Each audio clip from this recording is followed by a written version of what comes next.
morning, ladies and gentlemen, to this beautiful morning here in Madrid. This is IE Newsroom, and today's main story is the Fed interest rate. Many economical experts have been questioning why it's been kept so low for so long. With us today we have the head of the Fed, Maximilian Lavin, and a professor in economics from Stanford University, Felipe Izquierdo. Together we are going to be investigating why it's been kept so long, the effects of this interest rate, and how it's going to affect the economy later on with an increase. First of all, we look here. This is the interest rate for 2014. As you can see, it's been kept quite stable, no changes there, at a very low rate of 0.25. And if we look at the next picture, this has been the interest rate for the past 25 years. And you can see there's been a lot of ups and downs, except for since 2009, where it's been effectively 0.25% for 6 years. So why exactly have these interest rates been kept so low for so long? So we can see here. Well, the United States of America was hit by the financial crisis from 2007 till 2009. The government reacted to this by letting people borrow at almost no interest rate in order to not get the US economy back into a Great Depression. Now I invite my first guest, the president of the Fed, Maximilian Lavin, to come here and explain to us why it's been so long and why we're probably going to see an increase in the interest rate now. So good morning and welcome to you, Mr. Lavin. I've heard the 16th of December is a very important day for you with the upcoming meeting in the Fed. And the market is expecting an increase in interest rates. And I have to ask you, why now?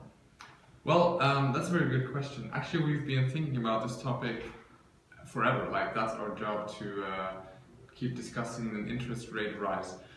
Well, let me use this graph of the US unemployment rate to highlight or explain our thoughts behind the upcoming or potential increase in interest rates.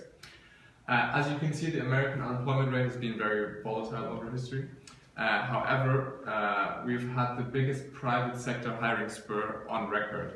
And as you could see in the graph, the unemployment rate has halved since its peak in the midst of the financial crisis in 2009-2010. So now we're at an all-time or at a low unemployment rate of about 5%.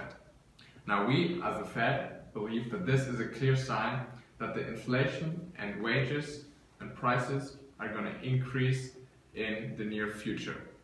And our job is to keep the inflation at a targeted 2% level. That's why we're considering or to increase the cost of borrowing in order to hit target inflation. And how does the Chinese turmoil affect your decision here? Well, actually, the Chinese turmoil did affect our decision in the past year.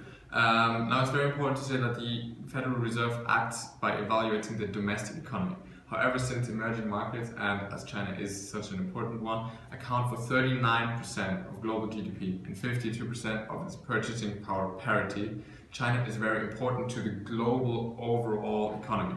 Now, if we would introduce an economy and policy where we would increase the interest rate in a situation where China is doing not as good, that would have negative effects on the Chinese economy, as the renminbi, the Chinese currency, would be devaluated against the dollar. And as China is so important, that would also have negative effects on the global economy and thus also on the United States. Yes. Okay, very interesting. Thank you. We're going to go to a very short commercial and we'll be right back with all of you.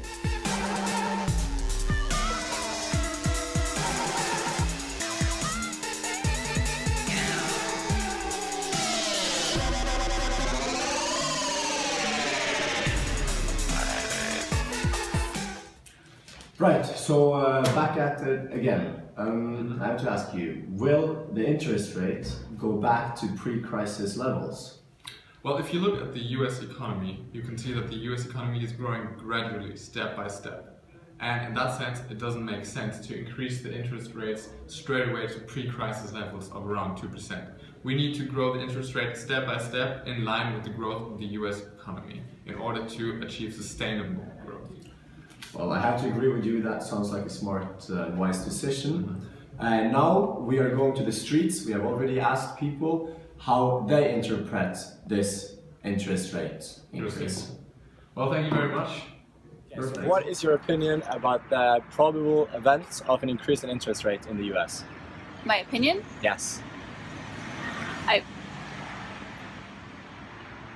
I'm not a fan. I mean, Okay, why not? sorry, I'm totally caught off guard and I'm late for my meeting.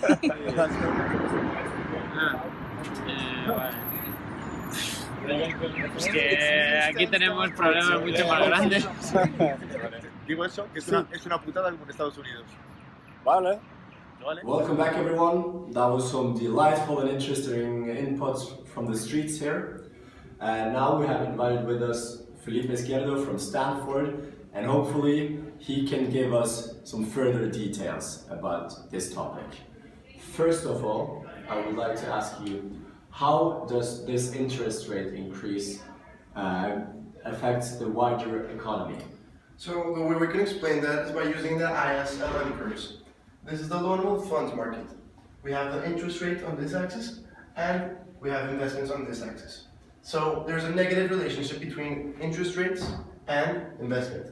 What does that mean? That the higher the interest rate is, the less investment there will be. So by having a new higher interest rate, there's going to be less investment. So we're going to see a shift to the left. And what does this mean in the investment savings curves versus the loanable money preference curve? This means that a contractionary policy, such as the one that's happening, is going to show a contraction to the left of the IS, or investment savings curve, and have a lower GDP output, as you can see.